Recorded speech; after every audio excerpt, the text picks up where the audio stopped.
Fala turma, sejam bem-vindos a mais um vídeo do canal. Se você não é inscrito, se inscreve, deixa seu like e ativa o sininho aí para receber os novos vídeos do canal. E nesse vídeo de hoje, para fechar a nossa semana, eu vou estar falando sobre um pouco da cinemática do trauma, certo? Então vamos lá, pessoal. Hoje abordando um pouco sobre a cinemática do trauma, só lembrando vocês, quem não assistiu os vídeos ainda dessa semana, vai lá e assiste os vídeos, tá? Foi muito interessante, a gente falou sobre a sinalização, sobre os IPIs, né? Esse vídeo agora é sobre a cinemática, a gente falou sobre o giro 360, sobre a cena segura, a gente falou também sobre regulação médica, né? Então a gente falou sobre bastante tema. Então é bom vocês revisar, assistir os vídeos do canal, compartilhar muito e deixar as dúvidas no comentário que a gente possa estar trazendo novos vídeos, tá? Turma, falando sobre a cinemática do trauma, porque que é importante a identificação da cinemática e ser passado ela de primeiro momento na regulação. Então quem assistiu o vídeo sobre regulação vai entender. Quando eu faço uma regulação, a primeira coisa que eu passo é a cinemática. Então eu tenho que me atentar a isso. Como que eu vou identificar a cinemática?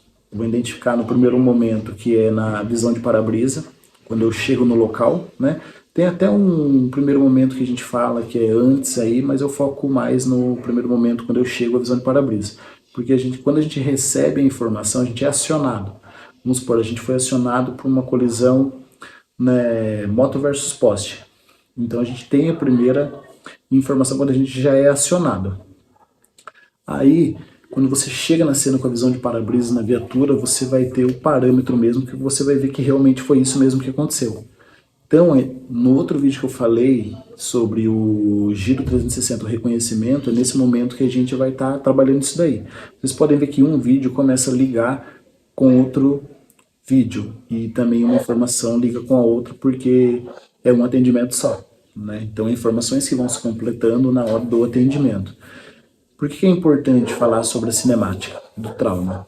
Por quê? Quando a gente faz uma regulação, a gente vai passar essas informações aí para o doutor. Como eu falei no vídeo também de regulação, os socorristas são os olhos do médico. Então tudo que você falar para ele, ele vai começar a pensar. Ele vai começar a pensar como foi o tipo da colisão, né? A posição que está a vítima. Ele começa a pensar nas lesões primárias e também nas lesões secundárias aí do nosso paciente.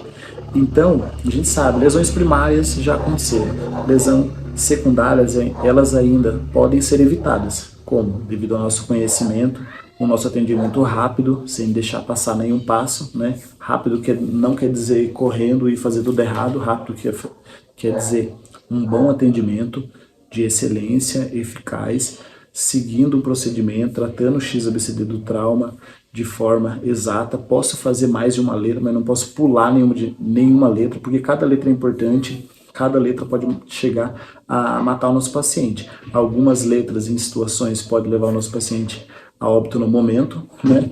Outras no decorrer do atendimento. E também outras podem demorar até alguns dias, algumas horas, alguns dias, tá? Então, mas o foco é a cinemática. Nessa cinemática do trauma, vamos dar um exemplo nessa colisão moto versus poste. Então a gente já imagina, ele colidiu no poste, ele pode ter batido a cabeça na parede, pode ter lesão cervical, coluna, nos membros. Então eu tenho que começar a pensar sobre a cinemática, é importante. Vamos dar outro exemplo, o paciente aí, ele chegou a cair de uma árvore. Quando a gente vai fazer essa regulação e vai passar essa informação, a gente, para entender a cinemática e começar a pensar aí, a gente vai pensar no quê? Ele caiu da árvore, ele caiu em pé, ele caiu sentado, de cabeça, de costa. Então, e o que mais que a gente foca nesse assunto sobre a árvore? Quantos metros ele caiu? Ele caiu numa estrutura no chão, que ele é rígido, ele é grama, ele é cimento, ele caiu em cima de alguma coisa, do carro, de alguma peça, de alguma máquina. Então eu tenho que pensar em tudo isso. Como que eu encontrei esse paciente? Eu encontrei ele sentado, ele em pé, eu encontrei ele dorsal, ventral, lateral. Então tem que começar a pensar em tudo isso, porque isso vai ser as possíveis lesões que esse paciente pode ter. Cada tipo de jeito que ele pode ter caído é um tipo de lesão que a gente começa a imaginar, certo? Vamos dar um exemplo, se ele caiu de pé, ele pode ter tanto a fratura em tornozelos, tibia e fíbula, também de fêmur na patela, pode ter fratura, como pode ter luxações, né? Então, pode ter pelve, né? Mas o quadril é mais provável, né? Se ele cai com os braços, as fraturas também nos membros superiores, né? Como de punho, rádio e urna, também de úmero.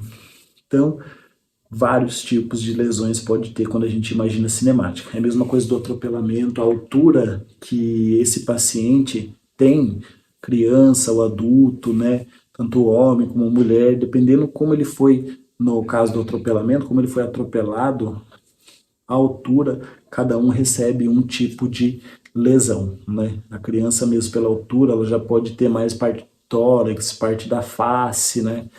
O adulto é mais parte ali, tanto do fêmur quanto da pelve. E mais sobre isso mesmo, referente a essa parte do atropelamento. Então, depende da altura, vai ter o tipo de lesão que você pode começar a suspeitar, como foi encontrado o paciente também, né? Vítima que está dentro do carro.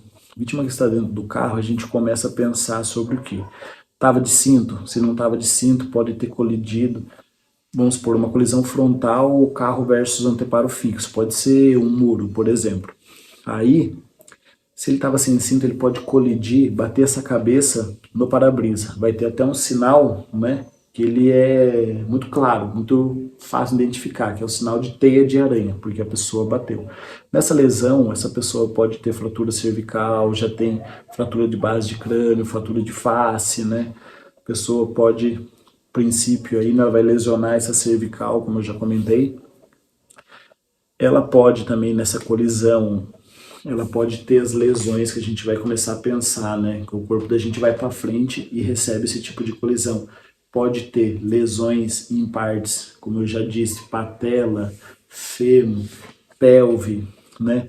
Se colide no volante, trauma de tórax, então trauma abdominal, né? O cinto pode trazer também algum dano para o paciente, alguma lesão, mas sem cinto é pior ainda, né? Então, aí às vezes a gente sabe quando o paciente está com cinto ou não para a gente relatar, porque ele vai ter tipo um sinal de tatuagem do cinto, né? Que ele vai estar tanto na região do tórax, ou ele pode até subir na região do pescoço do nosso paciente, né? Tem até um encosto de cabeça, que ele é para segurança, antes não tinha, a gente evita o movimento de chicote do pescoço na hora. Então, na avaliação dessa vítima aí, a gente tem que ver se o airbag do veículo ele foi acionado. Então, vocês podem ver, pessoal, tem muito risco, né? Às vezes foi um tombamento, um capotamento, que a vítima teve um movimento também lateral com o pescoço, região cervical. Por isso que a orientação, quando eu chego orientar o paciente, senhor, não mexe a cabeça, só me responda verbalmente. Então, a cinemática é uma coisa que o pessoal não se atenta muito, mas é uma coisa muito importante. Eu preciso saber avaliar, saber identificar e saber fazer uma boa regulação e uma boa passagem de caso, né? Que a turma mais erra é isso daí, né? Não identifica nada, não pensa em possíveis lesões, não coloca a mão no paciente, só acaba executando procedimentos, né? Como eu já falei em outro vídeo, né? Às vezes o paciente não chegou a lesionar a cervical, a medula espinhal ainda não foi afetada, mas com a mal conduta do socorrista, o procedimento mal executado, por preguiça, por falta de conhecimento e estudo de treino, acabam tendo essa lesão secundária, né? Às vezes é causada essa lesão pelo próprio acidente, pela própria colisão, pela própria cinemática, e às vezes também é causado esse tipo de lesão aí pelo próprio socorrista, próprio profissional aí que está fazendo o atendimento, né? Então a gente tem aí, como eu já falei em outro vídeo, né, o poder de ajudar e melhorar a situação, mas a gente também tem esse poder aí de piorar a situação com a nossa falta de conhecimento, né?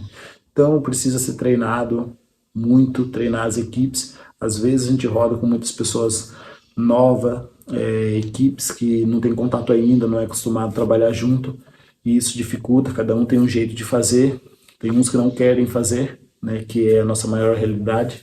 Eles querem, como eu já falei em outro vídeo, é só botar o macacão e já sei trabalhar. O macacão é que salva, na realidade é totalmente diferente. O macacão, ele é apenas um IPI de segurança, é para você ser identificado e para você não se contaminar aí. Então, o macacão ele não salva ninguém, gente, certo? O macacão não salva ninguém, o livro não salva ninguém, né? Às vezes eu posto aí sobre os livros, né, a gente estudando. Não adianta só você pegar o livro e só tirar foto, né? Porque o pessoal te perguntar, você não sabe. Então, às vezes tem pessoas que passam 3 horas aí lendo e depois não entendeu nada, então tem um jeito certo de estudar, tem os conceitos, tem os temas que eu preciso estudar e tirar dúvida. Não adianta nada eu tentar ler o livro todo em um dia, que eu não vou aprender nada, eu vou ficar mais confuso ainda. E você ler, você vai ter que começar a pesquisar, tirar dúvida com os colegas na internet e assim vai. Então o macacão, ele não salva a vida de ninguém, é apenas um IPI de segurança, né, para ser identificado, ser visto, ser reconhecido como profissional. Macacão não salva ninguém, não se iluda que você colocar o macacão, você vai salvar, que o macacão te dá conhecimento, ele não dá nenhum conhecimento, certo? Então o macacão não dá conhecimento para ninguém, tem muitos profissionais aí que tem 10 anos na área, né? E infelizmente não sabe nem o que está fazendo. Perdido, não tem vontade, não curte, acaba se preocupando mais aí com fazer coisa errada, fazer o que acha que é certo, desatualizado, né? Se preocupa mais com a vida do colega do que se preocupar mais com o seu profissional, que é o objetivo aí que é a vida. Então, pessoal, como reforçando, macacão não salva ninguém, né? Macacão não ajuda ninguém, é apenas um IPI.